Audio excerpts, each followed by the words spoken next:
Hey everybody, welcome to the channel. Today I got a bit of a mystery knife. It's a camper, and I think it's a Camillus, but it is, pretty worn down on the tang stamp. So I cannot be sure. When I look at this with kind of under heavy magnification, I can see a beginning of a C and then ending in US.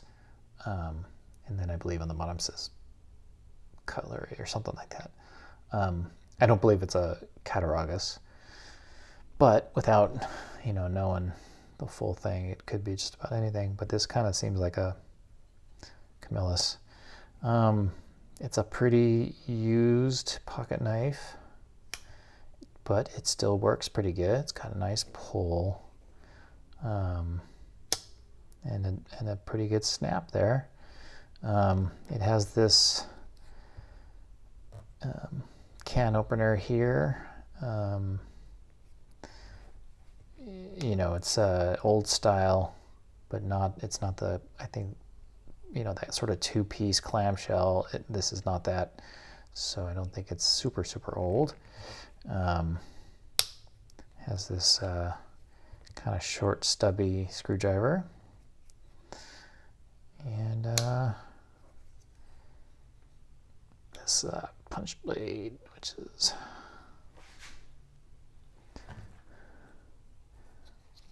hard to get out. There we go.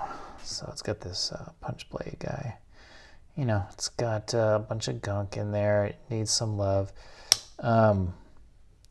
Looks like it's been repaired over the years. This is kind of cracked and things like that. It's it's pulling back from the liners here, so it's certainly not in perfect condition. But it still, works, and the blades are in there. It needs sharpening. But yeah, and it doesn't have brass liners or anything, so this leads me to believe that this is probably a 1940s pocket knife, because as people who are in the know in the pocket knife world, brass was being used in the war and was not available to civilian manufacturing, so they all started using steel liners and pins and everything. So yeah, that's my best guess, is that this is a Camillus from the 40s. Certainly used, and when you see repairs, it means somebody really liked this pocket knife, because instead of just tossing it, they tried to repair it. It's pretty broken off in here, but other than that, it's all still intact and everything.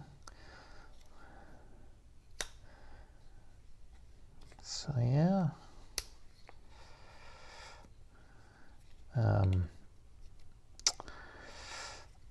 It's kind of hard to get this guy out of there without taking the rest of the blades out, but there you go. There's that camper. I think if, once this gets restored and everything, this will make a real nice piece. So we'll see. I'm going to put some oil on it while it's here in my possession, and you'll watch that. If you don't skip the rest of the video, you'll be here for that.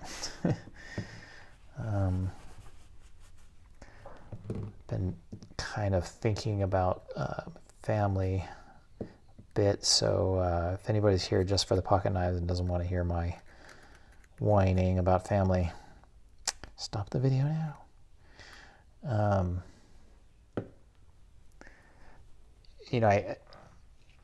I think sometimes about why I'm doing these videos on this channel, and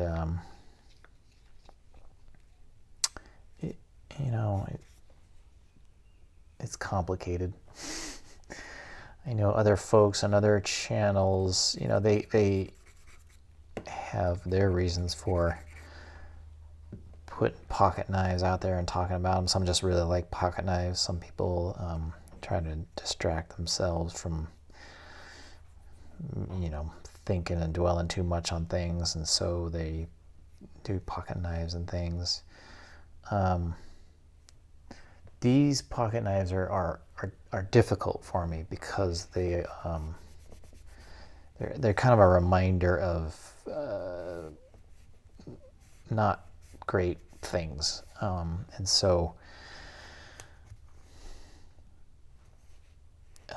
when I'm going through them, I'm thinking about my grandfather, and it gets me thinking of times past and when I'm just growing up. So it's part of the reason why I'm selling them all off, is because if I'm keeping them, I'm just sort of keeping reminders of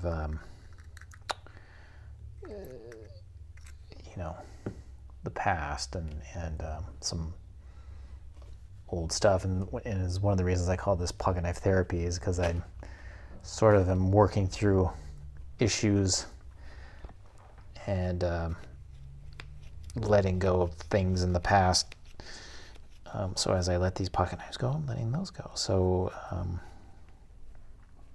that's essentially why I'm selling all of them, and it's also kind of a reason why I don't put a lot of effort into fixing them up and all that kind of stuff, because honestly, the longer I keep them around, the more bad thoughts come around. So that's why, I'm one of the many reasons why I'm letting them go and that kind of stuff. Why I'm doing videos about them is also complicated. A lot of it is I just kind of feel guilty. I feel like I should be hanging on to them, family heirlooms, respecting my grandfather and all that. But so it's kind of just a way of respecting my grandfather. And he had a huge collection. So far I've sold 80 pocket knives, which is a ton, and I still have about 900 left to go. So I just always felt strange. That's a collection, and my grandfather put a lot of work into that, and so to just have that, to have nobody know about that, just seemed a shame to me. So I wanted to put these videos out there just into the world. I did not expect to be getting a lot of you guys following me, which is super nice, great surprise. So I don't have any plans on stopping them, stopping the videos or anything. Even if they, can be a little bit difficult for me to want to deal with. Ultimately, at the end of the day, it's a net positive.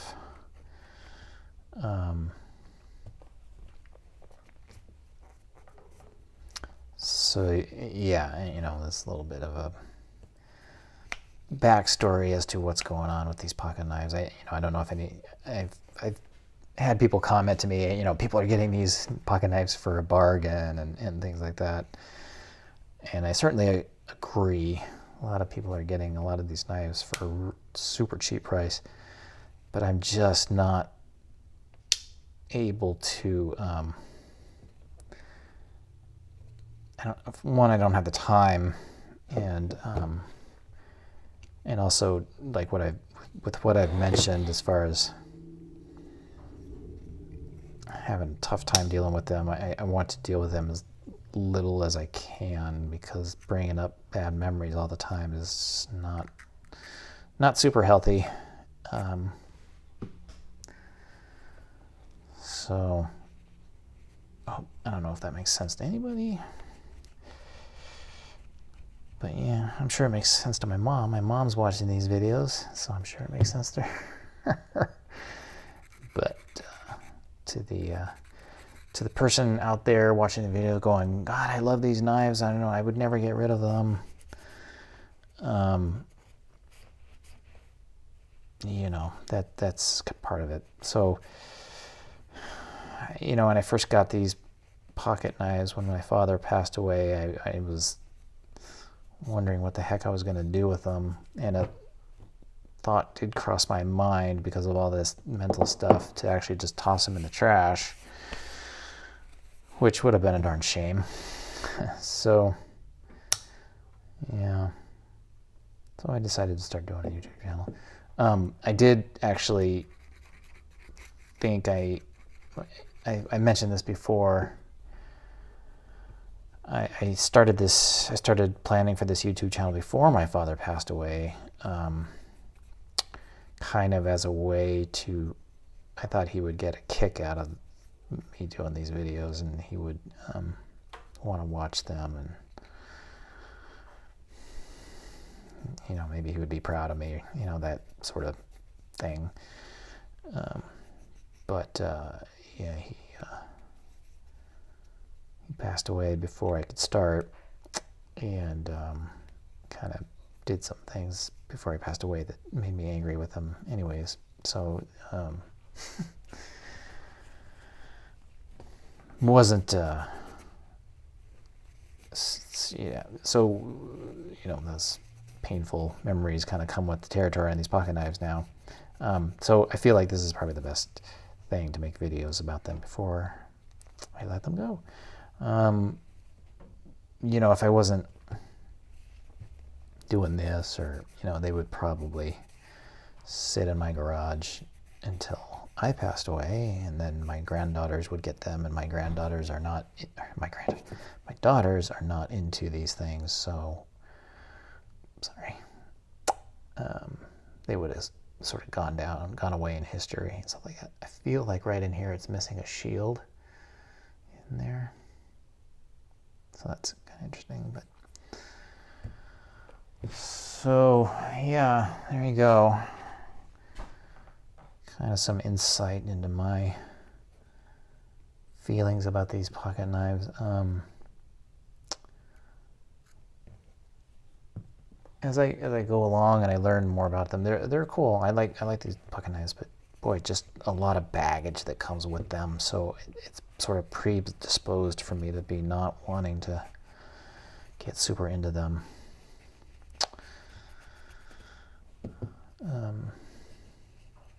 But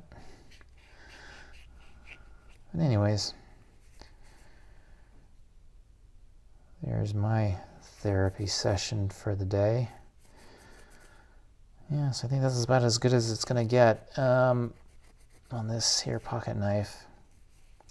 Yeah, this one's kind of beat up a bit, but still has a lot of character in it.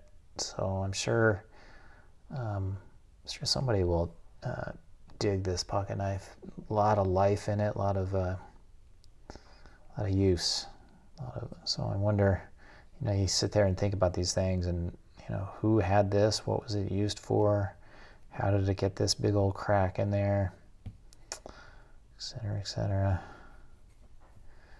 Yeah, there you go for this one.